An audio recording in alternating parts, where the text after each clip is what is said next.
Spurs win! Spurs win! Welcome back, Spurs fans, to the Scott Hepler Football Channel. Today we're doing our post-match ponderings, where we're going to talk about the Aston Villa Spurs match that just completed on Sunday. Great win. Puts us in sixth place. Puts us 1 point behind fifth and 3 points behind fourth. So continue to be able to talk about moving in top five. I'm still not sure. I know I talked about it in my Can We Make Top 5 video that I've been doing the past couple weeks. I haven't crunched all the numbers yet. I'll be doing that later this week and putting out a video and actually looking at what we did, what the teams around us that are involved did. And I know in that the previous video I put out, I talked about that I don't think top four is an option right now. So I'm not going to say top four is an option just because we're 3 points behind. At this point, we are no longer where we have games in hand on teams above us and around us fighting for the top five positions. So we're all kind of evened up. So this is going to give us a little bit of clarity as to, with this win, what this can do for us in making top five and even pushing up to top four. But at this point, I'm not going to say we're fighting for top four still. We're just trying to get that fifth spot. So today we're going to ponder upon the good, the bad, and the ugly that happened in this match for the Spurs. And so just remember, as we're talking about the good, the bad, the ugly, good is, obviously things that we did well. And that can be player, individual performance, that can be the tactics, that can be the lineup, that can be anything that involves the match. And so that it's not necessarily specific to player. The bad is kind of in between. I'd say just a little under middle road of bad, and then ugly is obviously the worst that something can be. Something very egregious that occurs, something with the Spurs. So we're going to get right into talking about the good stuff, because there's some good stuff to talk about, unlike what's happened the past week with the North London Derby and then getting bounced out of the Europa match or Europa competition. So definitely needed a big response, and we got it. We got the response we needed. The players, the coaching staff, everyone took ownership and said, "Hey, we're not gonna let that happen again here." And they did. They stepped up and did it. So first good thing I want to talk about is Mora. Lucas was out there, and he was, as he always does, he plays with a lot of energy. But I've been saying all along that I don't think he's a very good central midfielder, but he's starting to really become a better central midfielder as he continues to play in that role. The one thing I did like about how the midfield was playing is they were very interchangeable. They all interchanged a lot in this match, which I think worked out very well. But Mora, he was, as I said, always plays with energy. He's very active. He got an assist on the first goal, so due to his prowess and what he was doing and causing issues for the opposing side. He made numerous dribbles through 1, 2, and 3 players on occasion, and it was causing a lot of havoc in that midfield for Aston Villa. And that's something that I mentioned that would be a key, is how do we operate within the midfield in my preview that I did, my preview ponderings. And we actually played pretty well in the midfield. We didn't just fold and give up the midfield as easily as we have in some matches. And so I think Mora did great. He was very good at winning challenges today. It wasn't just his offensive side. He was tracking back. He was engaging in 50-50 balls and challenges and just making a menace of himself for the opposing side. So, it's arguably the man of the match. If you want to make someone be the absolute standout for the match, it's probably Mora. You have a hard time arguing against that. So, but he was definitely a a key point in what we needed. And as always, he puts in the effort. He tries, very much like a song. If he's out there, he's going to be putting in the effort. Now, with Mora, it doesn't always come off as something positive. Sometimes he's just out there running around. And in some matches we've seen him.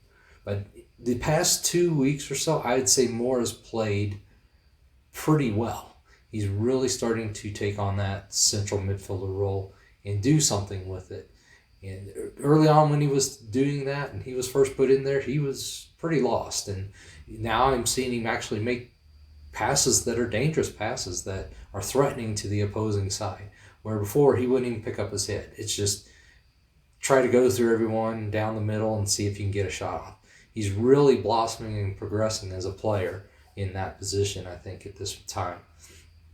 Another thing that I found that was good is the clean sheet. Hey, you got to say it, after the past 2 matches, we really needed to have the defense have something positive come out of this match. And the fact that we weren't perfect. I mean, we can say the defense wasn't perfect, but for the defense to put up a clean sheet, I think says a lot. And if you look at the first half stats, they didn't get a single shot off. Not a shot on goal, but a shot off that was registered as a shot. So that says a lot about the way we set up and the defense. And I talked about it in the preview about our team defense needs to be better. And we were. The way we set up, we were pressing from the front effectively instead of sometimes when we've pressed from the front, it's just Kane or Son or whoever's up there chasing the ball around 15, 20 yards between 2 and 3 players, and that's our press. And that's not effective. You're just wearing our guys out if we do it that way. So, but we were much better as a team defense, and the whole team, I think, deserves the clean sheet. They should take ownership in it, as well as Jose. I mean, I think he set things up well. We're going to talk about that in a minute.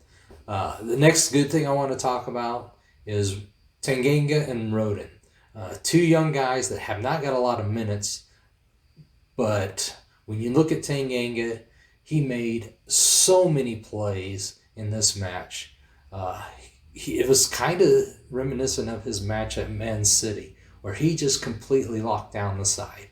And he said, nope, y'all ain't doing it. I don't care what your name is, who you are, how good you think you are. This is my side, and I'm going to own it. And he did. He owned that right side, made numerous plays. He also, on a number of occasions, was covered Sanchez's hiney because Sanchez got out of whack a couple times. And then he made that beautiful sliding block across the penalty spot in the second half. And I can't speak enough about Tanganga. That was an amazing match. Defensively, he was our best player, in my opinion. And, it's good for him to get out there, get some minutes. He deserves to have minutes for the rest of this season, somewhat regular. If not every match, at least every other match, or at least some time on the pitch. Because when he's been on the pitch this season, he's proven he's a pretty solid player. And he doesn't ever seem to be rattled. He's strong enough. He can hold players off. He's athletic enough. He can recover. Especially being out on the outside back, he's got to be able to recover. And he has the physical abilities to do that. And he won a number of balls in the air in the box today for us, which that has been a problem for us in the past, especially with a Dyer, Sanchez, and Toby, any one of those 3 in the center back positions. And I think having him in there, and Rodon's a strong figure too for the aerial presence. So with those 2, I think we had a stronger aerial presence than we've had in previous matches. The other one, of course, I want to talk about is Rodon. I think Rodon had a solid match. Nothing flashy, nothing crazy. He just did his job. He held that center, and he needs to do anything crazy. That's really what we don't need out of our center backs, is to be making spectacular plays. If they're doing the job right, and you can see his intellect on the field, he's not getting himself in bad situations because he's seeing things ahead of time and positioning himself or doing what he needs to mitigate the risk that the opponents are trying to pose to us. And it's just a refreshing to see a young player like him have that kind of thought process and intellect to be able to decipher and understand the risks that are coming at them and what do they need to do to dissolve that and mitigate that risk. And that was very refreshing to see. I said it before, he looked strong in the middle, and I think that was very good. And I know that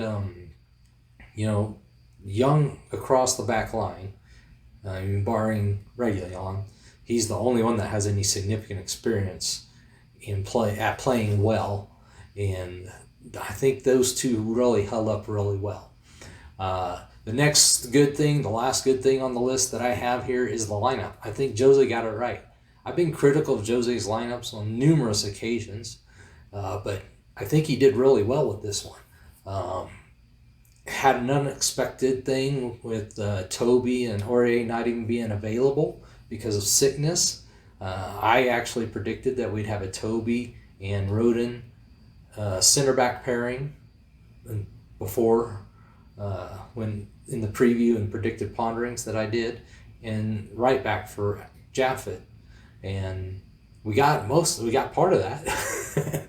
And it would be interesting to know if Toby was not sick, who would have he been partnered with? Would it be Sanchez or would it have been Rodon? And it would be interesting to know how that would have played out.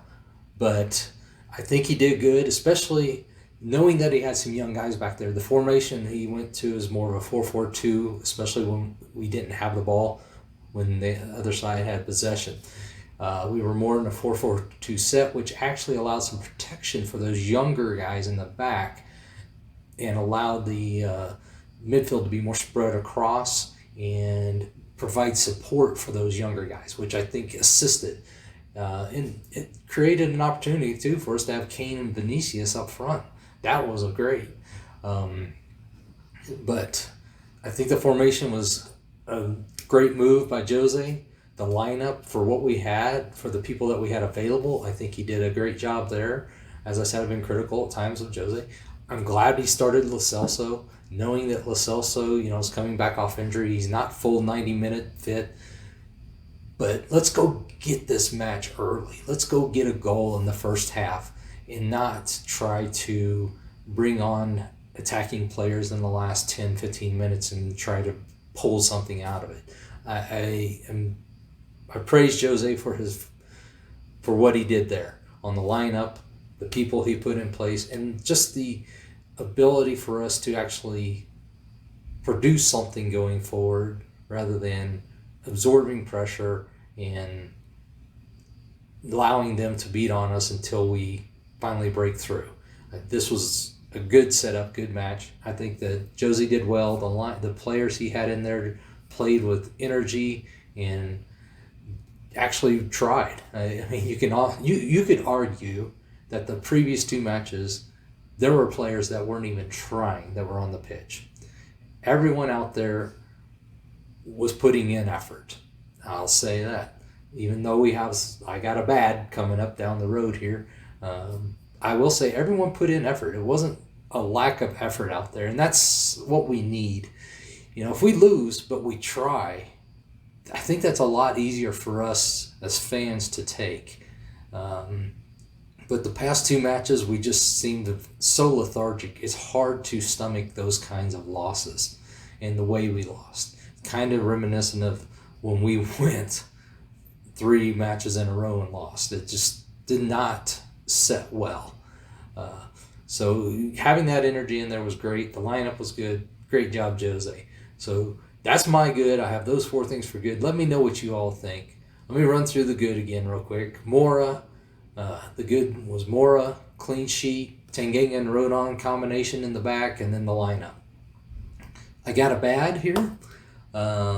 It's not like terrible bad, but it's something that we continue to see, and it's Sanchez and his continued lack of focus and errors. And I know Jose beat Aurier up and down on this same kind of thing when he first came to this club, and just beat Aurier over the head with his lack of focus and attention to detail. That's something that continues to pop up with Sanchez.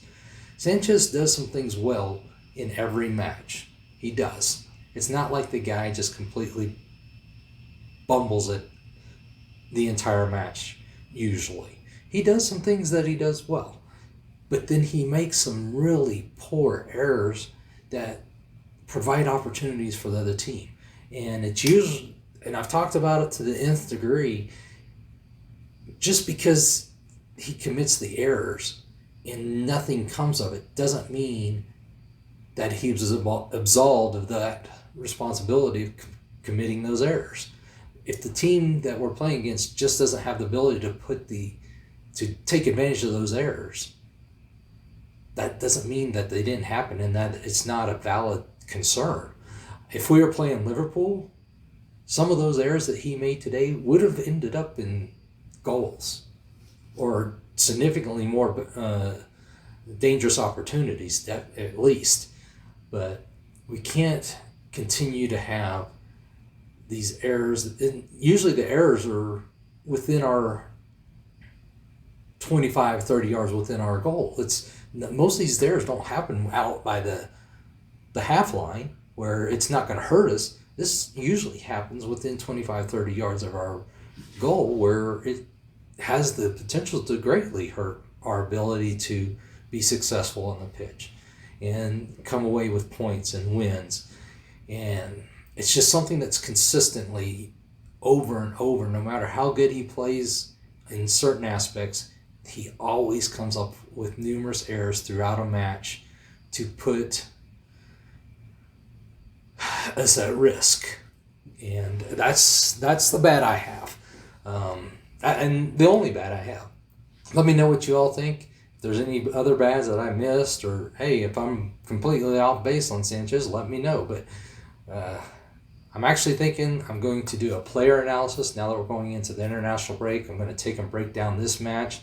I may actually pick another match to do, that maybe the Arsenal match or the Zagreb match that we didn't do well. That way it's just not, hey, all hunky-dory and everything's well. But I'm thinking I may try to do a player analysis, player ratings that I do, and just go through and analyze every second of every match and all the little nuances and not, things that you don't just see that's on the ball, things that happen, that off the ball things and things like that. But I see it all the time in every match with Sanchez. But let me know what you all think if you had a bad. Then we have the ugly. Another match with no ugly. Woohoo! So when we have our good matches, we usually have pretty good matches. I don't have a lot to talk about that's negative. So I'm glad we got the ugly out of the way. The second half was pretty good for us. We got another goal. They were a little more active as far as offensively. They, as I said, the first half, they didn't even have a shot, let alone a shot on goal. Second half, they ended up with 8 shots. I mean, not a huge amount. And this is also a team that does not score a lot. So once we got up one, they had to extend a little more. Now, they do have a pretty good defense. They've had a good defensive record. But, this is a pretty good win for us. It's just because it's Aston Villa, and I know they don't have their best player and they've not been in the best form. It's still a good win for the Spurs. And I'm happy that we got it. Continue to have opportunity to fight for that 5th spot. And, it's just, we got a number of matches coming up. We're out of the Europa League. At least that's what it looks like now. I know there's talk that one team may be disqualified due to racial contexts and stuff, and we may be brought back into the Europa League, but at this point in time, that's not determined, and we're not there. I think this is actually a good opportunity for us. 2-week international break.